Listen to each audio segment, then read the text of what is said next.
ini yang alisiklik ya, alisiklik rangkap terbuka biasa. Kalau aromatik dia memiliki ikatan rangkap dua yang berpindah-pindah. Jadi kayak gini nih, ini yang aromatik. Kenapa namanya aromatik? Karena menimbulkan wangi-wangian. Jadi rantai tertutup ya. Tapi ada rangkap duanya yang selang-seling, segi 6 ya. Kalau aromatik itu segi 6, ada rangkap duanya yang selang-seling. Seperti itu. Kalau yang ini cuma tertutup biasa. Oke, itu ya. Nah, sekarang kita masuk ke yang alifatik, yang lebih dalam kita bahas yang alifatik. Oke, udah siap belum?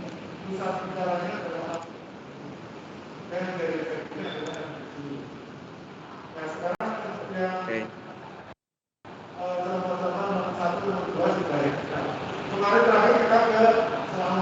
Itu ada dua jenis. Ya. Jadi rangkap terbuka ini ada dua jenis, ada yang jenuh, ada yang tidak jenuh. Bapak udah jelasin belum yang jenuh tidak jenuh, nah?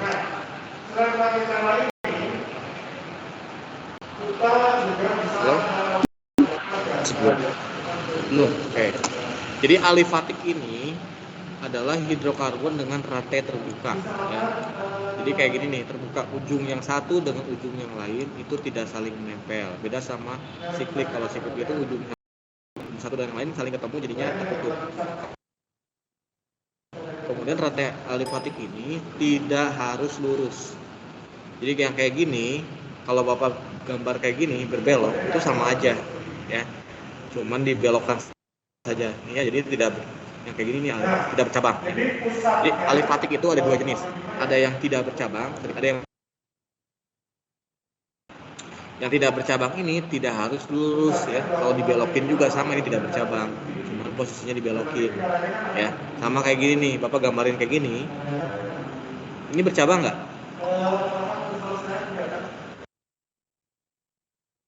Nggak bercabang. Kenapa? Karena ketika kamu tarik ujung sini dengan ujung sini, tarik ke kiri dan kanan, maka akan jadi lurus, jadi kayak gini ya, seperti tali aja, tali digituin, dibentuk-bentuk itu, kalau ditarik jadi lurus lagi. Nah, jadi ini tidak bercabang. Sedangkan yang kedua ini alifatik yang bercabang. Bercabang aja, lihat gambarnya ini ada cabangnya di sini sama sini. Nah, kamu mau tarik kayak gimana pun kayak gini, mau ditarik yang ininya, mau ditarik yang ini, tetap aja bercabang, nggak akan jadi lurus kayak yang tadi ya. Berarti ini adalah alifatik yang bercabang ya. Jadi alifatik itu yang terbuka ini ada yang tidak bercabang, ada yang bercabang. Paham ya sampai sini ya? Oke, ada yang mau tanyakan sampai sini? Paham? Jadi oke. Nah, kemudian nanti yang alifatik ini berdasarkan ikatannya, ada yang termasuk ikatannya jenuh, ada yang tidak jenuh. Ya, ada jenuh, jadi rantai terbuka ini ada yang jenuh, ada yang tidak jenuh. Nah, itu adalah jika ikatannya tunggal. Ini ikatannya alifatik dibagi dua, ada ikatan jenuh sama ikatan tidak jenuh. Ikatan jenuh ini artinya ikatan yang sudah tidak bisa lagi mengikat ya.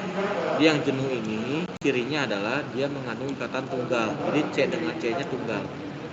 C dengan C-nya tunggal. Jadi kalau ada C, ini C lagi, nah tunggal ikatannya ya. Jadi kalau di suatu rantai itu C-nya tunggal semua, ikatannya C dengan C-nya tunggal semua, maka dikatakan itu adalah senyawa yang tidak yang jenuh ya, yang jenuh. Jadi kalau tunggal jenuh. Sedangkan ikatan yang tidak jenuh adalah senyawa yang masih bisa mengikat lagi ya. Jadi masih yang tidak jenuh ini masih bisa mengikat. Jadi alifatik yang tidak jenuh masih bisa mengikat. Cirinya apa yang tidak jenuh? Cirinya adalah yang tidak jenuh ini memiliki ikatan rangkap ya. Bisa rangkap 2, bisa rangkap 3 di salah satu ikatan C dengan C-nya. Contoh ini nih. Ini suatu rantai karbon, di salah satu ikatan C dengan C-nya ada yang rangkap 2-nya. Ya, ini ada rangkap 2-nya. Nah, bisa juga ini rantai karbon, di salah satu ikatan rangkap C dengan C-nya ada yang rangkap 3. Nah, yang ada rangkap kayak gini ini dikatakan senyawa, ini alifatik ya, terbuka ya, senyawa hidrokarbon alifatik yang tidak jenuh karena ada rangkapnya. Ini hanya Bapak nggak tulisin ya. Maksudnya hama nanti bisa ngambil sendiri. Biar gampang aja ngeliatnya. Oke, sampai sini ada yang mau tanyakan? Jadi jenuh tidak jenuhnya sebenarnya bisa dilihat apakah ada rangkapnya atau enggak. Kalau ada rangkapnya berarti tidak jenuh, karena tidak jenuh. Kalau tidak ada rangkapnya tunggal semua berarti jenuh. Oke, ada yang mau tanyakan dulu silakan.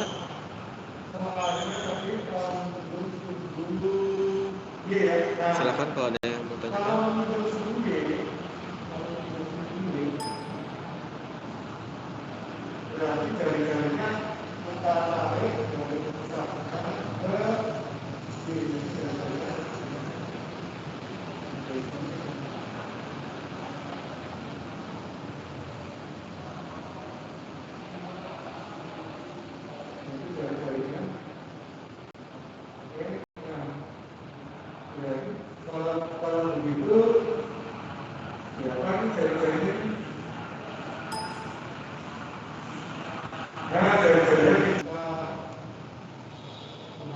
Oke, ini juga nih ada rangkapnya. Pokoknya yang ada rangkap yang kayak gini, ada rangkapnya, itu dikatakan jenuh. Ya, jenuh, tidak jenuh. Kalau ada rangkap tidak jenuh. Kalau nggak ada rangkapnya tunggal semua jenuh. Oke, gampang bedanya ya, ya.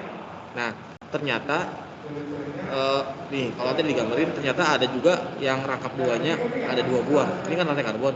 Kita yang rangkap duanya ada 2 buah nih. Juga sama, ini tidak jenuh. Ya. Nanti mungkin akan sampai situ ya. Oke, sampai situ paham ya cara bedain jenuh sama tidak jenuh. Nah, sekarang pertanyaannya mungkin ada yang bertanya gini, Pak, kenapa sih yang tunggal itu ikatannya disebut jenuh? Kenapa tidak bisa mengikat lagi? Jadi gini, kalau yang tunggal ini C-nya itu ikatannya kan 1 ya. Artinya ini C itu tangannya 4-4-nya udah berikatan. Jadi C ini udah berikatan dengan C 1 buah, mengikat H 3 buah. Artinya tangannya semuanya 4-4-nya sudah berikatan. Maka dia tidak bisa mengikat lagi. Beda halnya yang ada rangkap.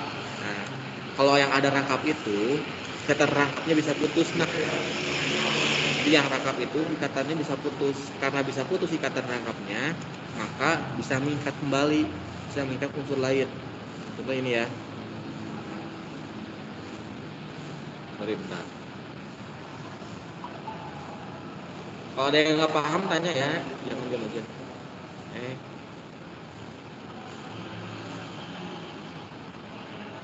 Ini ya, ini tingkat 2. Oh, ini rangkap 2 ya. Nah, ini ada rangkap 2-nya nih. Nah, yang ada rangkap 2 ini kenapa dikatakan tidak jenuh? Karena yang rangkap ini bisa putus ikatannya. Ikatannya bisa putus. Minimal dia nyisain 1 putusin lagi ikatan, karena ikatannya kuat ya. Jadi kalau udah tinggal 1 tinggal itu udah nggak bisa putusin, kuat energinya untuk putusinnya. Jadi kalau ada rangkap, itu rangkapnya bisa putus gitu ya. Jadi tunggal. Nah, ketika putus, maka elektron yang tadinya ini satu saling memberikan elektron, istilahnya kovalen. Nah, ini kovalen. Ketika putus akan balik ke masing-masing karbon yang awalnya, karbon awal asalnya. Akan balik ke karbon asalnya masing-masing. Jadi di sini 1, di sini 1. Sehingga ketika udah balik ke karbon masing-masing, nanti ada hidrogen misalkan di sini 1, di sini ada hidrogen, maka hidrogennya bisa masuk ke sini, bisa masuk ke sini. Sehingga ikatannya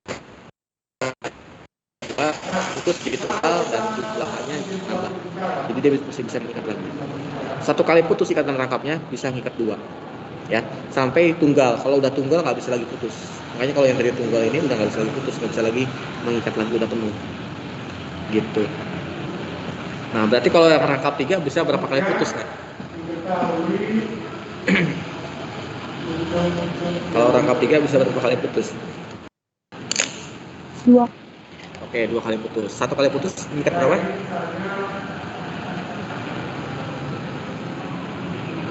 Satu. Hah? Mengikat 2 dong. 1 kali putus, mengikat 2 kan. Kalau ini putus, ini 1, sini 1. Jadi masuk 2. Ya nggak? Nanti nggak maksudnya? Jadi kalau gini nih.